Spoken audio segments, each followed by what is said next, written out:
Yes. That was peak revenge and rage. That was unjustified.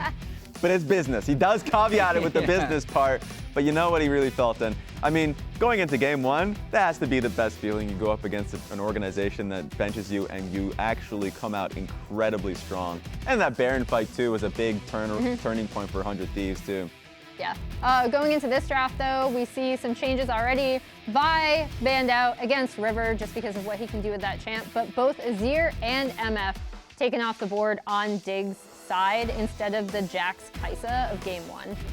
That's a really good call out, knowing the game one adaptations. I think game one for Dig, they got trapped a little bit into essentially 3 losing lanes with a Lillia, which is really difficult to execute.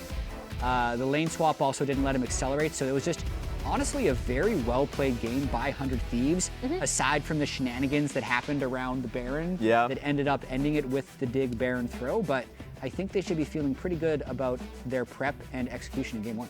Yeah, I mean, I think the biggest thing for me was reiterating how when Dig did end up swapping back off of their own reset at around 6 minutes, it was 100 Thieves that were actually responding and trading up. As we see Lillia and Smodler coming through, that could potentially be a Smodler mid. I'm guessing it's going for Tomo. That's a Tomo Smodler. Because Tomo is the Smodler guy. Exactly. He's the first to play it in LCS, and he loves that champ. He said last week he wants to play it on stage with 100 Thieves. Yeah, and so like that's the craziest thing about all of this. There's a few players that will still be willing to pick Smodler in the LCS. A few of them are the best Smolders, which is both Tomo and Jan. And so it's great to be able to see that. Usually you'd see an Ezreal Corki at this stage for 100 Thieves, but right now they're going to be playing heavily around Tomo. So getting a good front line would be incredibly important. And I'm also curious to see, obviously, Zeri is additionally a flex, but we've seen Jensen piloting that more often than not for Dig. And then I do want to remind people, Smodler actually can be a triple flex. I actually quite like Smodler mid. We've seen Smodler mid and Smodler top over in LCK and in the LPL, so that's something to watch out. But we see the Jax already locked in for Sniper, so he's definitely not going to be taking Smodler. And I really want to see how the actual lane matchups play out in this game, because I think in game one, when 100 Thieves were the ones that had the Renekton and the Azir and the Misfortune, and they could push all 3 lanes, they then were able to win them. But now that Dignitas has the Renekton on their side, that they essentially blind picked Smodler, they're not setting up their champion select to win lanes. But if they could then win lanes on top of that, I think the series would be done. Yeah, and it's funny because I know you mentioned the Smodler being a tri-flex. Overall, I expect it to not be a top lane or a solo lane, just simply because of how lane swaps have gone throughout the split. It's going to be tough to be able to survive in that circumstance. It's dig holes. That was a lot of effort. I was not prepared. Back that up. I need to see this again. I was not prepared for that. Was that a pro dig side? Guys, if you're out there in Twitch chat, screenshot that, send it to us. I need to look at that poster again. That really changed my entire. That did have their faces on it. It's Dig season. We love that. Dig hole season. I appreciate that guy. Actually, me and Emily got to talk to him a little bit during the USA versus Canada match. Yeah. So that guy's a brother out there. He's really nice. He's great. So back to the draft. Let's head straight into it. Yeah, I mean, both Rel and Leona taken away from Isles, and then on the opposite side, Xayah and Nautilus taken out. So we'll see what 100 Thieves want for their R4 pick. If they go max disrespect, they'll pick Alistar here, because it's the last engaged support, and they'll say, we can beat you in lane with anything. But it would be great for team fighting. Yeah, and they can just end up swapping. They were just a far superior team in a swap anyways, and ends up, you're right, being a Rakan. But that does mean that they're holding 5 pick for mid lane for Quid. Really interested to see what he has cooking there. Which is smart. I mean, I think when this team was doing so well in spring, we already talked about the Quid Jensen matchup. You want to make sure that he has, if not a hard counter pick, then something he's super comfortable on in lane. Woo! We see the Kalista Renata coming out. There it is. So maybe that has guaranteed the swap from 100 Thieves. It's very likely. And when I was looking at this composition for Dignitas last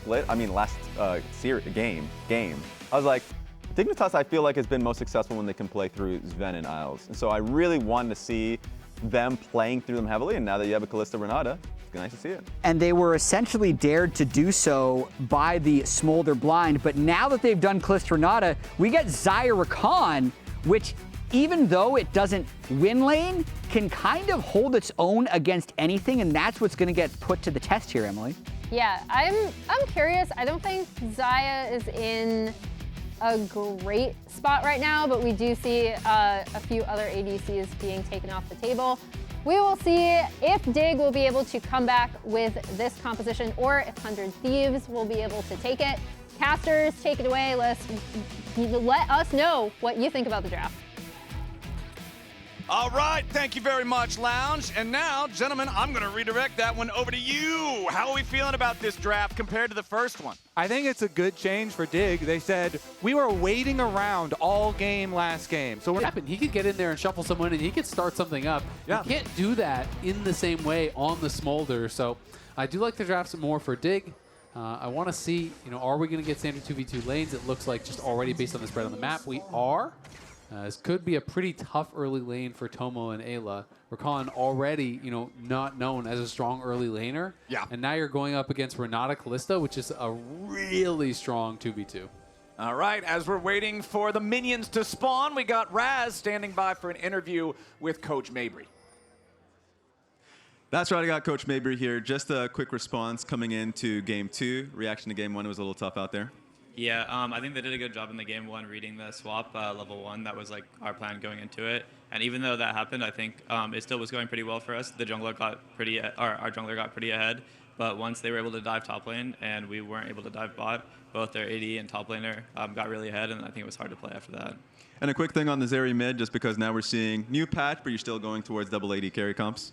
Yeah, it doesn't really seem like too much change with the nerfs. So sounds good to me, and right. We're gonna go straight into the game. Thank you guys. All right, thank you. Oh, so it is going to be a lane swap. So 100 Thieves are going to initiate the lane swap. This is what I was wondering is when they were spread out, line of scrimmage, I was pretty surprised because Xayah Rakan, I think, would really struggle against the Kalista Renata in the early laning, so they want to at least get some early levels here. Quid is just trading so aggressively. Jensen's going to have to flash or he's dead. Yeah, Quid got him! 1 minute and 54 seconds into game number 2 of 100 Thieves versus Dignitas. Jensen's back in the spawn platform and Quid put him there. Just the matchup, level 1, you just started auto-attacking him. the guaranteed level 1 first blood solo kill baked into the I mean, you got to beware that level 1 Smolder power spike. This is like when you hear about from scrims and you hear about someone saying, well, he started hitting me, so I had to hit him back. If I don't hit him, I'm going to lose. And it's not complicated. You saw it there in the replay. He sidesteps one Zeri Q. It's like, you can dot. He sidestepped one of the burst shots, and then Jensen can't get out. And coaching staff is also hands in the air. And I mean, when you're fighting him level 1, like the Q from Smolder is a significant amount of damage that you're weaving in there. You got multiple Qs out as well, so that is a lot of extra damage. Now the Smolder gets a freebie to start this game off in what is going to be a scaling mid lane matchup. He's going to be so happy about that. Is this a good time to remind Dignitas that we're on a new patch with some buffs to some mages, possibly?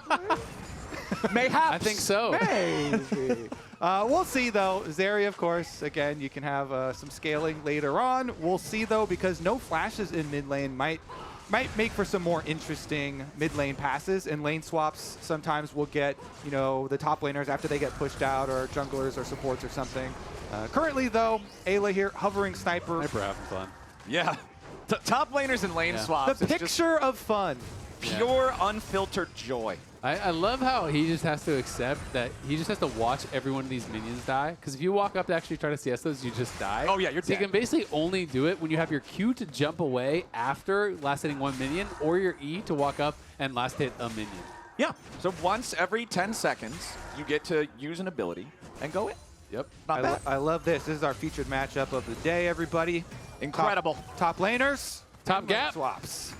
He's got triple his CS. Woohoo! That's more than triple his CS now. Support diff, baby. Eyla down here helping him out. Meanwhile, Let's see if there's going to be any deviation on the first recall for River here. Faded Ashes picked up by the Lillia, coming down mid lane, trying to get some wards here around mid lane. Again, reminder that there might be more spice in this lane swap than usual, with both mid laners going ham level 1 and blowing their flashes. Of course, that is the side where the ward is, so River immediately finds it. Licorice, you know, because there is not anyone really here to pressure, even if the Rakan was there, the reason the Rakan's covering bot is because the Rakan can't pressure top, right? Yeah. So this is not, you know, really an aggressive early support. So Licorice is going to be able to likely get more of this farm. Of course, you know, they did base, so, you know, we will see the sniper pick up that wave and try to push it out, so he'll pick up a decent amount of farm. But Licorice is going to be pretty uncontested on a lot of that CS up on top lane, since he was just in an isolated 1v1 and not getting as heavily pressured by just that Xayah alone. Ooh, and that's actually nice. He actually gets a stop on Tomo's recall. So Tomo is now dead and is not going to be able to pressure him at all. And this does get a little bit awkward for him now. Yeah, even though 100 Thieves got that first blood, the gold between the teams is even, as Dignitas about to lose their mid laner again if he ain't careful. Jensen hops over the wall, was slowed down by the snot bubbles, so had to make a quick escape to prevent any further damage, with River showing up as a handshake from Isles brings Sniper a little bit closer to the minions, and just as you predicted, Mr. Azael, hop back away and leave. Yep. We also have the price of the lane swap at 3 turret plates right now, doing a lot of that gold difference that you're talking about as far as making up for the kill. So the mining that is going on the bottom side of the map here by the Kalista plus Renata is actually going quite well for them. Meanwhile, we do have to also keep our eyes on the stacks of the mid Smolder. Not a lot. It is nice and safe in mid lane, and especially when you get the bonus of a first blood really early on. I think Quid, not only is he kind of rich with the first blood and get his early tier stacking up, but also stacking his dragon stacks very well. Yeah, he's stacking his dragon stacks really well. You know, this is, I'm a Smolder enthusiast. Like, I play Smolder mid sometimes. One of the most annoying times is sometimes when people just only attack the minions and won't trade with you at all, because you get most of your stacks, you know, through these kind of aggressive trades, and when you're going back and forth, you can get so many stacks to really accelerate you. Even if you're perfectly, you know, CSing, you're not going to get to the really fast numbers. So the fact that Jensen was actually willing to scrap with Quid is even better for Quid, because that's accelerating his stacks, right? Like, having 50 almost this early on is so nice. Okay, River coming topside, looking for Licorice. Sniper leaps forward, but the Croc does have his ulti. Sniper can tell no such tale, but need a little bit more EXP to hit level 6 here on the Jax. Licorice may still die here, but a slice and dice gets him away. Not far enough, though. Sniper picks up the kill. 100 Thieves is 2-0 on the kill count as Jensen tries to get away from Mom back in mid, and Quid keeps the pressure going, while bot side, it's Zven and Isles still controlling the tempo in the 2v2. And that was a good at taking advantage of a timing here for River. The big wave getting pushed in, Licorice trying to get that one into tower, and so really good timing for River to go for that gank, even with the level disadvantage. Okay, they want to bring Spica down bottom to make the 3v2 dive. Eyla staying alive for now. Tomo has his ulti, and that's why they wanted to focus Eyla down first, because Xayah can drop the aggro and get away. Spica now just going to farm up the Gromp. Dignitas is out of minions, so they don't want to overextend, end up feeding into a dive. Spica just going to try to finish off this jungle camp as the next wave is about to crash into the turrets. Tomo still defending for now. Eyla now going to tick level 5, gets a little bit more HP from that one, and Dignitas backs away. Yeah, River there to cover. They're not going to look for a redive. Jensen again pushed back, but this is what I'm talking about. We just checked in. He was not even at 50 stacks. Now he's almost at 70. Like, this is actually ridiculous because Jensen is just trading with them. You know, and Quid is in this position of power now where he can take any trade. So he's just going to walk at Jensen over and over, spam trade queues. As long as it's even close to an even trade in health, it is so positive for Smolder because you're getting way more out of it. This could very well be one of these Smolder games where we're setting records for the LCS as far as, you know, the pacing. Because we are really early. He's already got that 75 stacks that he's just about to hit. When he gets to 125 early, that's where it really starts to accelerate. And you can start picking up, you know, all 6 stacks from every wave and things like this, and then start farming the Raptors, start farming enemy Raptors, and really going crazy. That's why I like, you know, Eyla coming out here, as well as the extra control ward there up in the brush that's by the Void Grub River entrance. So they're keeping him nice and safe as he had such a great start to the game. Just allow him to keep on stacking and keep on moving towards their win conditions here. Top side again, though. River after Krugs will be sniffing around, and Licorice trying to suss out where he is with his little Tri-Brush ward. Yeah, it's also interesting. Quid looks like he is just going for the Triforce Mormana build, so he's basically just playing Corki style build. There's a lot of different Smolder builds that you do see. Some people are still more doing Essence Reaver Rush. You do see some Shojin Rush or even Essence Reaver into Shojin. Triforce, really strong item on the champion now, though, and I do think you want to have some HP on this champion. You want to be able to really scrap with people. You don't want to be super fragile because you have such good mobility. You just have to make sure that you're at least tanky enough that you're not going to get 100 zeroed in one little stun. Yeah, it should be pretty hard for Dig to actually pin down Quid later on because your mobility is so good. I mean, they can like flash Renekton stun him maybe, but that is the only real like point and click that they have. One thing I will say is that there's no cleanses over on the 100 Thieves side, so if you can make them fight you in a corridor, if Eyla can get a really good hostile takeover, that can be difficult. Even if you don't hit Tomo or Quid, because like, Tomo ults it and Quid flies away, well, they're not attacking, right? And that can create that space that maybe opens up an opportunity for Dignitas to win the fight. Yeah, I like Dig. They're already feeling the pressure of like, what do we do once Quid gets rapid fire cannon? Like, how do we close that distance? how do we pin down this Smolder? And the options are not great for them. So they're definitely going to have to create their own opportunities. Yeah, the clock is ticking. So you got to create your own opportunities by some creative vision plays, some creative moves for yourselves. Meanwhile, 100 Thieves doing a good job keeping the game steady. And I feel like it's really important for 100 Thieves that Quid specifically is doing so well, because when you look at the comp from Dignitas, Isaac, you alluded to it a little bit already, but with Isles and Spica just able to vomit their entire kits forward, you will have a hard time just 5v5 running your heads into these guys. Yeah. But Smolder from 5,000 yards away isn't really going to care if he's just chewing on them over and over. Yep, exactly. You're spamming out those Ws, and like Kobe said, once you get the rapid fire, the poke starts to get really annoying, where every single time he has his rapid fire proc ready, it's a Sheen proc, it's a rapid fire proc, it's the Q damage, and when you're posting 225, then all of a sudden it's the burn, it's the splash, it's all of this stuff that becomes really, really annoying to deal with, and it kind of forces you to deal with Smolder, right? Smolder just keeps poking and prodding away at you, and all of a sudden you're getting whittled down, and you either have to back off or you have to hard engage. He forces action from an advantageous spot for him.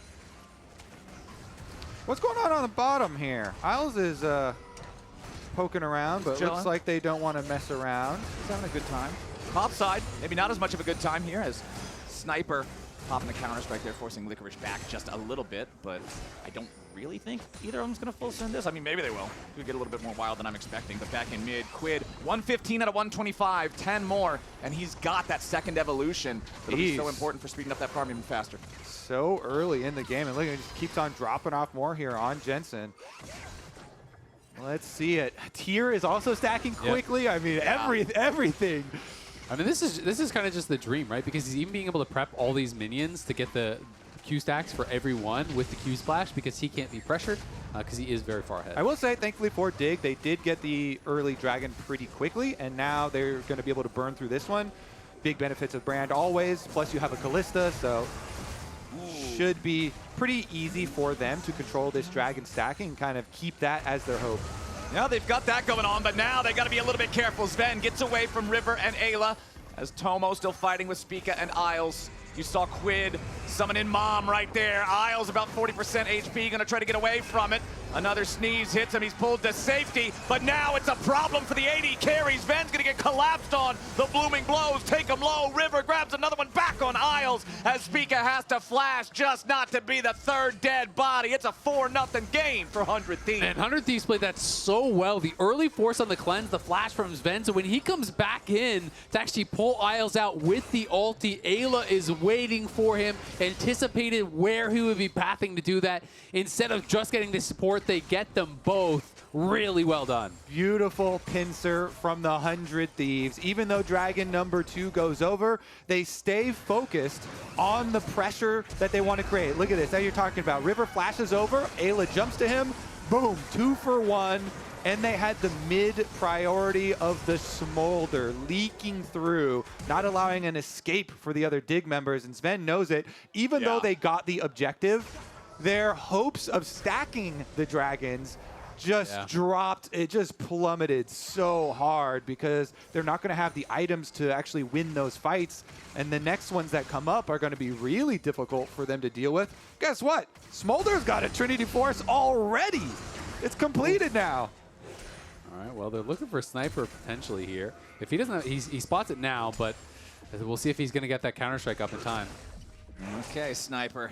How are we going to play these? They're waiting for the W. Renekton has it in 1 second. Waiting a long time, unfortunately for Dignitas, River is going to show up in just about that same amount of time as Licorice has to try to get away, and Sniper and River will clear out the wave and stay safe. Yeah, it seemed like they weren't confident to just try to throw out the Seer stun and try to hit it that way. They wanted to wait for that Renekton stun, but he used it on the trade right before the wave crashed, which meant they had a long time to wait. Yeah. And it gave 100 Thieves more than enough time to respond. You know, if you telegraph a dive like that, it's really hard to make it happen. It's one of the biggest strengths of Lillia because of the passive, and you're already farming all these camps. You're just stacking it up, so you're very quick to answer plays. If your opponents wait around, then you can be there for counters very, very often, and it can be devastating. And now, Sniper even... Ooh, Sniper may have taken the bait. He jumps in after Licorice, flashing away after landing the stun on the Renekton. If Spica had the opportunity to get a spell down on him, he would have been toast, but it does create enough space for 100 Thieves to secure themselves the Herald. They already forced Eyla to flash just a minute ago, so now it's impossible for Dignitas to challenge for this. 100 Thieves going to pick up that neutral. Yeah, and Licorice had been coming out on top in this head-to-head, you know, throughout their time against each other. Hasn't been a lot of time because Licorice was obviously out of the league for a little bit after Golden Guardians did go away. But in game number 1, obviously 100 Thieves did come out on top. And you can see Sniper has just been playing this matchup so aggressively. He's constantly leap striking in. He wants to trade. He wants to take these fights. He's feeling confident about how that matchup is going to go. Yeah, and those stats that series is from, I mean, that was so early in the season. That was pre-Tomo. Pre-Tomo. It was pre-Cal. That was a different timeline then. And 100 Thieves really were struggling in general during that time. So this is a completely different look for them. And it's one of the exciting things that really happened in the LCS was some of our bottom teams had really good substitutions later that completely changed the game.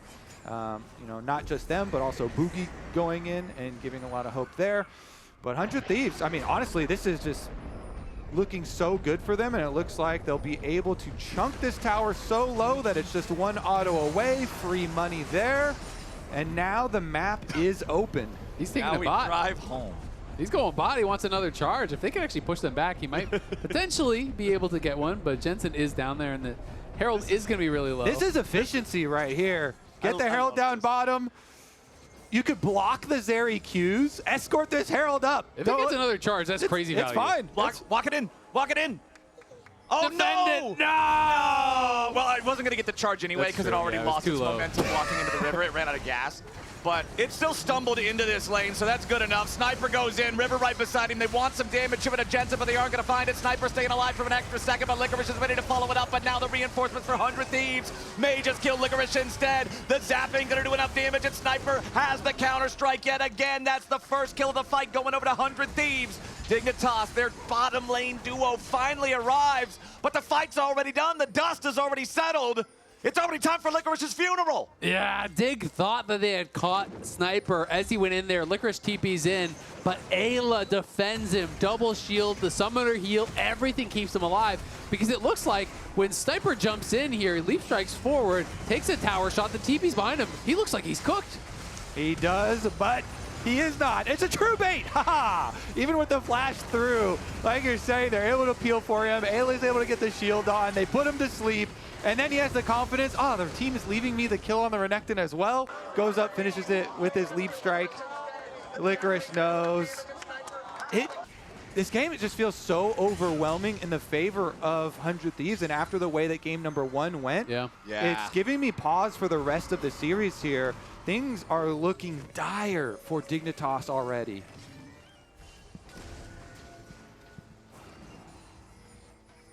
What is the next play for Dignitas? I have to wonder because, again, game number 1, it felt like they just didn't have a lot of moves to make. Now here in game number 2, nearly getting enough there on the river, but again, close just isn't gonna cut it as the Lillia can escape with the use of the flash. Maybe that will give Dig an opportunity to make a play on him again. But when I look at Dignitas' comp, they're really good at counter-engage. Brand is great if you try to jump on him and can't instantly kill him. Beautiful counter-engage from Renata. Zven also having really good counter-engage, but directly engaging themselves is going to feel a lot tougher. Yeah. engaging themselves is tough, but like we've been kind of highlighting, if you are outranged or start to get poked down, that's kind of the option that you have left. The only option that you have left. Have to just go for it. Quid here has his Muramana transformed on the Smolder at 2:05, so we are very close to peak Smolder gameplay coming through as well. And Dignitas, with the hopes of their dragon stacking already dashed, now they're just trying to create surprise plays, you know, and picks, and look for any sort of pockets of vision that they can try and use to retake some semblance of control in this game. Yeah, and you know, obviously it is a tough situation for Dig, and they've been in a bit of a tough situation for a while now. You know, Zven had a pretty sad tweet after their last series last week, and they, I really think, more than anything, just need to rebuild some confidence, and maybe this could be something to do it. I think Sniper's pretty confident in this situation. Licorice is going to burst him right on back, though. Sniper flashing away to stay alive. Licorice nearly outplays it, but Mom's a big old dragon, and she's dragging Licorice straight back to the spawn platform. There's 2 snipers on this team. Quid's one of them. Okay, does that really... She's as wide as the lane. That's a snipe, okay? That was a snipe. Right down the middle there. Quid, what can he do? A sniper with some buckshot. Yeah. The target's 5 feet away. Show me what you can do. 6-0 losing the game. fight. He didn't even call his own mom. He called his friend to get his Yeah, call your friend to call his mom to come pick you up and get you out of there. Man, Quid on this Smolder, though, 226 stacks. There you go, 20 minutes and 37 seconds into the game. He is fully stacked up on the Dragon training, as Jensen is just in a real bad spot. But luckily, he is Zeri, so he can even get away from those types of plays. Yes, sir. Very fun ability. Yeah, gets out of there, no problem. But Dig, they need something to get going for them to really try to rebuild some confidence. This is a team that I think has been struggling a bit with confidence. They have a lot of veterans, but they've been struggling in scrims. There's been a lot of talk. And some of the wins that they were really expecting to be those kind of easy wins, they lost against Shopify. They really struggled against Immortals. And honestly, Immortals kind of had to throw that series for them to be able to win it. Yeah. So I do think, you know, Dig is really in need of something to kind of ignite this team. You know, some big play. Someone needs to step up to try to turn this series around, because otherwise it is feeling so dominated by 100 Thieves, and they're kind of just in cruise control right now. Yeah, I don't think 100 Thieves are going to give it to them in any way, shape, or form, because this team is a team transformed. It's kind of the opposite trajectory there. 100 Thieves now. I'm very excited for their ascent in playoffs. Starting here with a very confident series, you know, making player changes, but also just the way that they've been playing. Plus, it feels like it should be a good patch for 100 Thieves as well. You know, we're seeing buy-bans against them. I've been hearing, you know, rumors of Skarner even possibly coming back. Like, there's all types of possibilities. You know, Flowers perks up at the mention of Skarner, but I really do think this is going to be a very interesting playoffs for 100 Thieves, and excited to see if step number 1, they can finish off this series, but where they will go after that as well. All right, you've got the Sterix gauge completed for Licorice, so considering he is the tankiest one on the team, even though there is no dedicated tank on the Dignitas side, he should hopefully be able to survive just a little bit longer on the front line of these fights. But 100 Thieves continuing their push down mid lane now. You can see the Zeal in the inventory for Quid. It will be that rapid fire cannon coming out next as Spica tries to get away. Hostile takeover ain't gonna get a whole lot, but Quid's gonna get Isles. 100 Thieves already found one, and they might look to make it even more. Flash away from Spica, just trying to survive, but he can't stay alive. Zven's gonna die next. Quid is picking up so many, and it don't even look difficult. Finally, Licorice makes his way in, should be able to shut him down. Ayla hanging around a little bit too long, but probably not long enough to really get punished for it here. 100 Thieves, 9-1, and they aren't done yet. Licorice gonna lose the Sterix there. That last little bit of damage over time does end up proccing the shield, so now he doesn't have that, but he will flash in. Nice play coming out from the Dignitas top laner to try to staunch some of this bleeding, but Sniper is looking to cause a whole new wound. Down here in bottom lane, the tier 3 is about to be taken out. Yeah, some players might walk away from that one, say, I'll come back and get it later. Not Sniper. He doesn't care if he's got to go. That turret is getting taken down, and he still makes his exit. Yeah, gets the job done. On the top side, Jensen was able to take down a tier 2 as well, so they get something back. important that Licorice was able to get those couple kills, get the shutdown kill, get another exit kill as well to try to get them some hope, some momentum. And it looks like the call is we're going to try to rush towards Baron here. There are no eyes on it right now for 100 Thieves, but River is in the area, and he's about to spot this out. Desperation Baron coming in. Sniper here does have teleport to come in as well. It's kind of far away, you see on the mini-map, but he'll make his way. There is no hostile takeover for Isles. The cooldown is still a little bit longer. If 100 Thieves goes in right now, Dignitas could have some serious problems. River's ready to go over the wall here with the blast gun. The Baron's going to be taken low and stolen away again! 100 Thieves takes the objective. Sniper finds the stun on Zven, and Dignitas falls to pieces. A double kill for the Jax as Licorice and Jensen run towards the enemy base. Is there even a way home for these guys? Jensen just gonna get this wave shoved up. Licorice still trying to complete his back. I do believe the Gleaming Quill hit, but it was during the last little bit of the channel, so the recall still went through as Sniper and Eyla just gonna wombo combo Jensen here a little bit. Jensen trying to make it a 1-for-1 at least, and he will, but it's still 4 dead on Dignitas, about to be 5. Quid is way too fed. There's your execution on the Dragon training. All of Dignitas is staring at black and white screens. Isles just now coming back to life. Zven about to respawn too. A 2v2 here in their own base, trying to save the Nexus turrets. But Quid hits so damn hard, dude. That is crazy. That's 3 Qs just through the minions. Almost kills 2 of them. Quid is unstoppable now. Quid is playing like he was when he got MVP, right? This dude is smurfing so far in this series. Tomo trying to get away from the Pillar of Flame is going to be caught by it. The continued slow means he needs to flash away to prevent being comboed down. Quid is completely unafraid of anything, though. He is ready to scrap with these guys. This is more like the epic dragons of lore than the young child dragon that is the lore of Smodler. He's fully grown up. Level 17, already almost 300 stacks. The rapid fire annoyance has arrived. Dignitas really got to be looking at what changes they can make in the next game, because 100 Thieves have been an unstoppable juggernaut this game. I feel like it's got to be Jensen on mages, right? It's Orianna. got to be Jensen on mages, right? It's like, pull out the Orianna when in doubt. His most played, super high win rate. Got buffed on this patch. We'll see. Yeah, all right. They have to change something clearly. 100 Thieves looking to put the finishing touches on this one. 4 members of the base. Sniper's coming too, and those towers are low. Yeah, the first one's already gone. Mom is going to divide the Dignitas lines. A quick grand entrance from Eyla sets up a couple, and it's so easy for 100 Thieves to knock them down. Isles and Licorice are way too low to keep on fighting right now. As more damage pours in from longer and longer range at a Quid, they finally shut him down. But that's nothing but a green light for the rest of the Thieves to end the game. They're on match point. Not even 27 minutes in, the Smolder ends the game with 324 stacks was the last number I saw. Level 1 solo kill on Jensen. No, you did not mishear me. They fought to the death. Quid came out on top, and that really set the tone for the rest of the game, because Quid was a monster, and 100 Thieves are rolling in this series. Problematic stuff for Dignitas in this series, man. It feels so dire after these first 2 games. So much is going to have to change for them to bring this back. But a reminder to all y'all, during the summer split, you could win a trip to World